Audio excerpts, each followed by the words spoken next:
This is something I noticed over the weekend in an item from Rich Cimini of ESPN, who was looking at all of the various options that the Jets would have at quarterback. And they're clearly looking, and I knew they were looking for a veteran bridge 1 or 2 year option while they continue their never-ending reset at the position.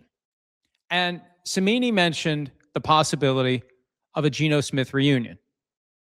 And Cimini mentioned that a year ago, when Smith was available, the Jets had high grades on Geno Smith. So I thought that was good enough to pull it out and turn it into an article and look at all of the issues that would arise from a possible Geno reunion. And lo and behold, it's happened. The Jets acquiring Geno Smith from the Raiders for the old 6-7, and I don't mean to do it that way. I know that thing's over now, but it's a 6-7 flip of draft picks. The Raiders get 6th rounder this year. The Raiders send Geno Smith and a 7th rounder to the Jets.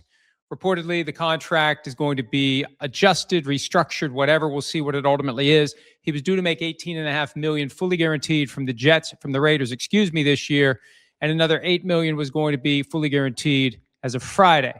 Now it's going to be different. And look, is it impossible that the Raiders won't be paying some of that money? I don't know. They were staring at $18.5 million if they cut him, minus whatever he made elsewhere.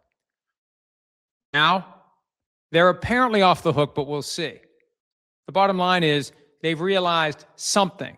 They've gotten some back-end benefit to a guy that they acquired last year for a 3rd-round pick that went to the Seahawks. They paid him $40 million last year, and they were due to pay another $18.5 this year. So it's a win for the Raiders to find a landing spot. And, it's a product of calling around and looking and trying to find a team looking for a quarterback, and the Jets comfortable with bringing back Geno. 2nd-round pick all the way back in 2013. He was the starting quarterback for 2 years. That ended not because of bad performance. It ended because he got his jaw broken in the locker room by former teammate IKN and Pauly. Remember that? The sucker punch heard around the world. And he was out for weeks.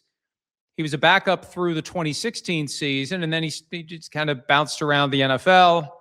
Eventually, and he does have the distinction on his resume of being the guy for whom Eli Manning was once benched, if you remember that, during the latter days of Eli's career. Eventually, Geno Smith resurfaced in Seattle as the starter after Russell Wilson was traded to the Broncos. And last year, it was as simple as the way his 3-year contract was structured. The cap number forced a new deal. He wanted too much money, and the Seahawks decided, we'll just trade him and, go sign Sam Darnold, and the rest is history. So the history for Geno with the Jets, it may be ancient history. You're going to have to hope the fan base warms up to the idea of Geno being the starter, and we'll see what the final numbers are financially for Geno, but clearly he had to be on board with this because he agreed to some sort of a contract adjustment. He could have said, no, I'm not doing anything. My contract is what it is. Do with it what you will.